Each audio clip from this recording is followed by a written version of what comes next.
आप लोग को अगर याद हो, मैंने कई बार ये बोला है कि टीचर्स की एक लाइफ होती है जो आप लोग देख नहीं पाते हो। मैंने कई बार बोला है, जब मैं बोलता हूँ तो मेरे पास यही सब स्टोरीज होती है, चलती है। मैंने कभी बताया भी नहीं, इसने जो बताई वो बड़ा टफ टाइम था सचिन सर का। क्लास के अंदर ये पता चलना बहुत मुश्किल है कि टीचर की पर्सनल लाइफ कितनी डार्क चल रही है। सचिन सर से मैं पूरा मैच पढ़ा हूँ 11th और 12th दोनों का। क्या खजाना बात? से ही मेरे पास मेल आ जाते हैं, प्लीज राजवन सर की तनख्वाह मत काटो, उनसे टेबल टूट गई है, उनसे पैसे मत लो। प्रयास 2.0 का कोई ऐसा किस्सा सुनाओ। सर मुझे एक याद है कि सचिन सर की वाइफ हॉस्पिटल में थी, कुछ हेल्थ इशू था, और फिर भी सचिन सर हॉस्पिटल से क्लास करने के लिए आते थे, मतलब हमें पढ़ाने के लिए आते थे। तो वो देख के मैं जब भी टाइम पास करता था या फिर कुछ भी करता था तो मुझे वो याद आता था कि सचिन सर इतना हमारे लिए कर रहे हैं तो मैं क्यों नहीं करूँ, मुझे भी करना चाहिए। एक्चुअली सर देखो, मैंने नहीं बोला कभी, ये बच्चे ने बोला तो मैं बोलूंगा, मैंने कभी ये बात देखो बताई सभी नहीं। टीचर्स जो भी पढ़ाता है अपने स्टूडेंट्स को तो वो बियॉन्ड बाउंड्री जाके पढ़ाता है और फिर रिजल्ट ऐसा आता है तो फिर वो जो जितनी भी हमने सेक्रीफाइस किए हैं वो सब जस्टिफाइड लगती हैं। Thank you so much. आप लोग को अगर याद हो, मैंने कई बार ये बोला है कि टीचर्स की एक लाइफ होती है जो आप लोग देख नहीं पाते हो। मैंने कई बार बोला है, जब मैं बोलता हूँ तो मेरे पास यही सब स्टोरीज होती है, चलती है। मैंने कभी बताया भी नहीं, इसने जो बताई वो बड़ा टफ टाइम था सचिन सर का। अब बहुत ज़्यादा नहीं बोलूँगा, मतलब मैम एम्स में ही ये थी। सब सही है, अब सब कुछ ठीक है। अभी सब सही है। मैम एम्स में ही थी और काफ़ी टफ टाइम चल रहा था। एक बार हम लोग रात में गए भी थे वहाँ मिलने, और चला काफ़ी लंबा वो फेज चला। उस बीच भी सर वापस आ के अपनी क्लास कंप्लीट कर रहे थे, और जब मैं मिल रहा था सर से कह रहे थे यार क्लास छूट जाएगी, क्लास छूट जाएगी। तो वो इंथू रहता है आपको क्लास, और जब उसके बाद भी सर क्लास के अंदर आते थे तो वैसे ही हंसते खेलते, सरकाज़म मजाक उसी तरह से। क्लास के अंदर ये पता चलना बहुत मुश्किल है कि टीचर की पर्सनल लाइफ कितनी डार्क चल रही है। And that's not only with Sachin sir, बहुत से टीचर्स के साथ ऐसी परेशानियां होती है, बट जब क्लास में वो जाते हैं तो वापस उसी एनर्जी से, उसी मस्तीगिरी से जाते हैं। एक बार I think there must be a big round of applause for all the such teachers.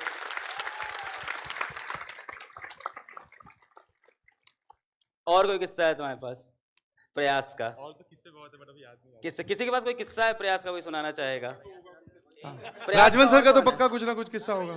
हाँ, आ जाओ। बाकी लोग कहाँ? लक्ष्य के हैं? लक्ष्य में आ जाओ। आ जाओ। हाँ बताओ। लक्ष्य के टीचर्स भी स्टेज पे आ जाएं। लक्ष्य किससे थे आप? 1 से? लक्ष्य 1 के टीचर्स लास्ट ईयर के। Is everybody on? सब लोग ऑलरेडी स्टेज पे हैं मुझे लग रहा है। लेकिन मैं खजाना में से किया था। लेकिन तुम खजाना से किए थे। मैं सेम खजाना से पढ़ा हूँ मैं। तुम दोनों खजाना से पढ़े हो? अर्जुना 3.0 मैंने लिया था। मतलब गुजरात में नवरात्रि तक मैंने कुछ पढ़ा ही नहीं है।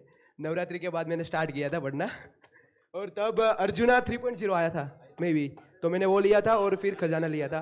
और खजाना में मैं राजवंत सर और सचिन सर से मैं पूरा मैच पढ़ा हूँ 11th और 12th दोनों का। खजाना से ही। और राजवंत सर से मैं पूरा फिजिक्स पढ़ा हूँ 11th और 12th का दोनों का। अमिताभ सर से लक्ष्य में मैं इनऑर्गेनिक पढ़ा था, लक्ष्य 1.0 में। और कहाँ पे गए? पंकज सर से मैं ऑर्गेनिक पढ़ा था। तो आप अर्जुना 3 के बाद लक्ष्य में गए? हाँ, लक्ष्य गए। कैसे पता चला आप लोग को फिजिक्स वाला? मेरा भैया यूट्यूब से?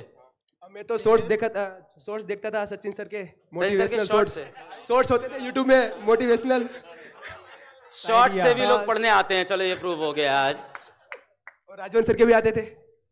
क्या थे उस शॉर्ट के अंदर? क्या था ये बताओ। मोटिवेशनल थोड़े आते थे और थोड़े फनी वाले। तो राजवन सर के तो फनी आते हैं, मैं जल्दी। सर आओ तो क्या? हाँ मैं कब तनख्वाह काटा आपकी यार, आप बच्चों को नहीं, वो टेबल तोड़ दिया था। मेरे पास मेल आ जाते हैं, प्लीज राजवन सर की तनख्वाह मत काटो, उनसे टेबल टूट गई है, उनसे पैसे मत लो। वो बोलते थे वो लैपटॉप चुरा के ले जाएंगे, वो कहानी है। आईपैड वाली कहानी है। तो माइक दो सर को, क्या बोल रहे हैं? हाँ बताओ। एक्चुअली में क्या है सर, जो मन में आता है मैं बोल देता हूँ, मेरे को याद नहीं रहता है। और बच्चे पैसे से ज्यादा रिलेट करते हैं, इसलिए मैं पैसे का मजाक थोड़ा ज्यादा कर देता हूँ। वैसे नहीं कटी है सैलरी, ये बात है। अगर बच्चे देख रहे तो भाई सही में तुम पकड़वाओगे यार। नहीं सर, बच्चों को पढ़ा के बहुत अच्छा लगता है और मुझे लगता है कि वो फन एलिमेंट रहता है, थोड़ा रिलेटेबल रहता है बच्चों के लिए। आई थिंक कई पेरेंट्स भी अभी मेरे को मिले थे, वो कह रहे थे उनको मेरे जोक्स याद हैं, तो मुझे लगता है कि शायद तो अब वो आप फन जोक्स एलिमेंट। ये सोच के करना कि पेरेंट्स देख रहे हैं। हाँ नहीं, वो हो चुका है, वो धारावाहिक बना चुका हूँ मैं अपने आप को। तो थैंक यू सो मच, आप सभी लोगों का प्यार था और हमें अच्छा लगता है कि आप लोग अब IIT बॉम्बे, IIT दिल्ली, जो सारे IITs में हमारे बच्चे पहुंच गए हैं सर। और मैं बच्चों को मिला भी था कल, तो मैं कल यही कह रहा था कि जब ऑनलाइन स्टार्टिंग में आया था तो हम पे ये था कि हम लोग कंटेंट नहीं पढ़ा पाते। राइट। फिर जब हम लोगों का कंटेंट दिखा तो लोग वहां से आ गए कि रैंक नहीं आती, आज आप शायद सारे लोग देख पा रहे होंगे कि हमारी तरफ से रैंक भी आनी स्टार्ट हो गई है, और अब जो है कि टॉप 10 में बच्चा नहीं आता है, आने वाला टाइम पीडब्ल्यू का है, शायद टॉप 10 में भी हमारा बच्चा बहुत जल्द आएगा।